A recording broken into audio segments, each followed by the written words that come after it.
राजा विक्रमादित्य की मृत्यु कैसे हुई और उनकी मृत्यु के बाद उनका सिंहासन जमीन में क्यों दफना दिया गया। इससे पहले अगर आप इस चैनल पर नए हैं तो सब्सक्राइब कर लीजिए और बेल आइकन को भी ऑन कर लीजिए ताकि हमारे आने वाली वीडियो आप सबसे पहले देख सके। चलिए शुरू करते हैं। सम्राट विक्रमादित्य की मृत्यु कैसे हुई, इससे पहले हम राजा विक्रमादित्य के बारे में जान लेते हैं। सम्राट विक्रमादित्य का नाम विक्रम सेनदेव था। महाराज विक्रमादित्य उज्जैन के राजा थे जो अपने कर्म, वीरता, पराक्रम, शौर्य और ज्ञान तथा उदारशीलता के लिए प्रसिद्ध थे। कार्यकाल के 3000 वर्ष पूर्व बीत जाने के पश्चात 101 ईसा पूर्व विक्रमादित्य का जन्म हुआ था। विक्रमादित्य के पिता का नाम गर्भकाल गंधर्वसेन था। सम्राट विक्रमादित्य की मां का नाम सौम्यदर्शन था तथा उनकी बहन का नाम बेनावती था।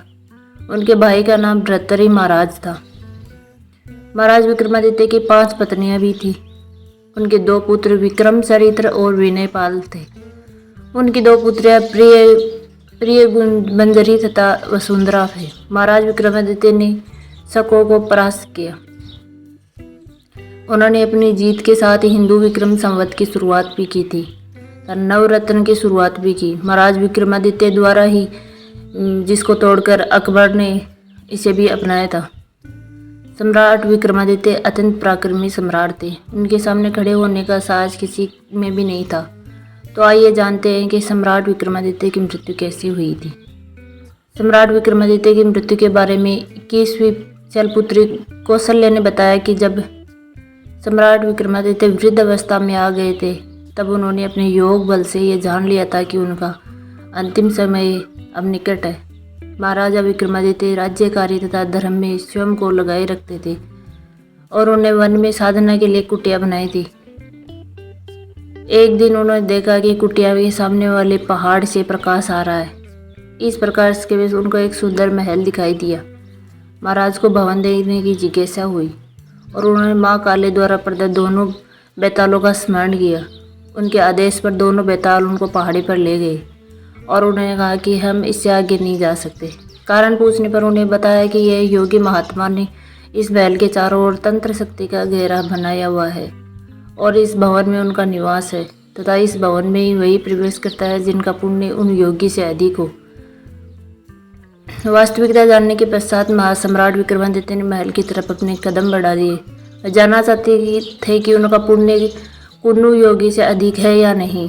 चलते चलते इस भवन के प्रवेश द्वार तक आ गए तथा उनके पास एक अग्निपिंड आया और वह स्थिर हो गया तथा महल के अंदर से 11वां स्वर आया। उसके बाद में अग्निपिंड चलता हुआ महल के पीछे चला गया तथा दरवाजा साफ हो गया। जब वे अंदर गए तो वही आवाज़ उनसे उनका परिचय पूछने लगी तथा उन्होंने कहा कि वह सब कुछ साफ साफ बता दे वरना वह अपने श्राप से आने वाले को भस्म कर देंगे। महाराजा विक्रमादित्य एक कक्ष में पहुंच चुके थे। महाराज विक्रमादित्य ने कहा कि वह उज्जैन के महाराजा विक्रमादित्य हैं। तो योगी ने कहा कि वह स्वयं को भाग्यशाली समझते हैं। उनको आशा नहीं थी कि विक्रमादित्य के दर्शन होंगे। योगी ने उनका बहुत आदर सत्कार किया तथा महाराज विक्रमादित्य कुछ मांगने को कहा। तब महाराजा ने तमाम सुख सुविधाओं से के साहित्य भवन मांग लिया। वे योगी खुशी खुशी ये भवन महाराज विक्रमादित्य को सौंपकर उसी वन में कहीं चले गए। काफ़ी दूर चलने के पश्चात उन योगी को उनके गुरु मिले। जो उनके गुरु ने उनसे इस तरह वनों में भटकने का कारण पूछा तो उन्होंने कहा कि वे इस भवन को महाराजा विक्रमादित्य के भेंट कर चुके हैं। यह सुनकर उनके गुरु को हंसी आ गई। उन्होंने कहा कि इस पृथ्वी के सबसे धनी व्यक्ति को वह क्या दान करेंगे। उन्होंने योगी से कहा कि वह ब्राह्मण के रूप में जाकर विक्रमादित्य से उस भवन को मांग ले। तब योगी ने ब्राह्मण का वेश बनाकर विक्रमादित्य के पास उनको कोटिया में गए और रहने के लिए आश्रय प्रदान करने की मांग की। तब महाराज विक्रमादित्य कहा कि वे अपनी इच्छा अनुसार रहने की जगह मांग सकते हैं और उन्होंने उस महल को मांगा। तो महाराज विक्रमादित्य मुस्कुरा उठे और उन्होंने कहा कि उन्होंने उस महल को जो का त्यों छोड़ दिया है। मैं तो बस तुम्हारी भिक्षा लेना चाहता था। इसीलिए महाराजा विक्रमादित्य देवताओं के समान गुणों वाले थे, लेकिन उन्होंने मृत्यु लोक में जन्म लिया था थे तो वे मानव ही, इसलिए उन्होंने एक दिन अपने देह का त्याग कर दिया। उनकी मृत्यु के पश्चात प्रजा में हाहाकार मच गया और चारों तरफ हाहाकार मच गया। यह उनकी चिता सजाई गई। देवताओं ने उनकी चिता पर पुष्प वर्षा की। उनकी मृत्यु के पश्चात उसके सबसे बड़े पुत्र को सम्राट घोषित किया गया।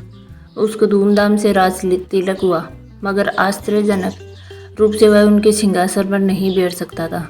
कहते हैं कि जब भी वह उससे आसन पर बैठने जाता तो कुछ अदृश्य शक्तियाँ उसे रोक लेती थी, उसे आगे बढ़ने नहीं देती थी, और पता ही नहीं वह पिता के सिंहासन पर वह क्यों नहीं बैठ सकता था। वह उलझन में पड़ गया। एक दिन स्वप्न में विक्रम खुद आए।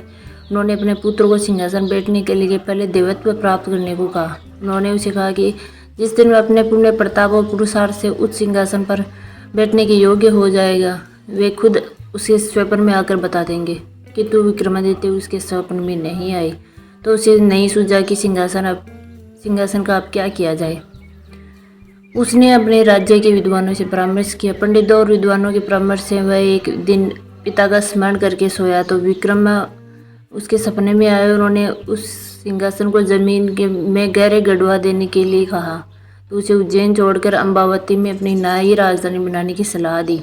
उन्होंने कहा कि जब पृथ्वी पर सर्वगुण संपन्न कोई राजा कालांतर में योग्य होगा, तो वह सिंहासन स्वयं धरती पर आ जाएगा और उसके पुरुषार्थ से उसके अधिकार में चला जाएगा।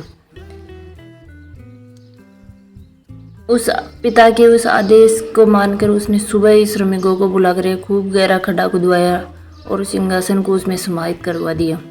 उसके बाद वह खुद अम्बावती अपनी नई राजधानी बनाकर शासन करने लगा। दोस्तों, आशा है कि ये वीडियो आपको अच्छा लगा होगा। इसे ज़्यादा से ज़्यादा शेयर करें।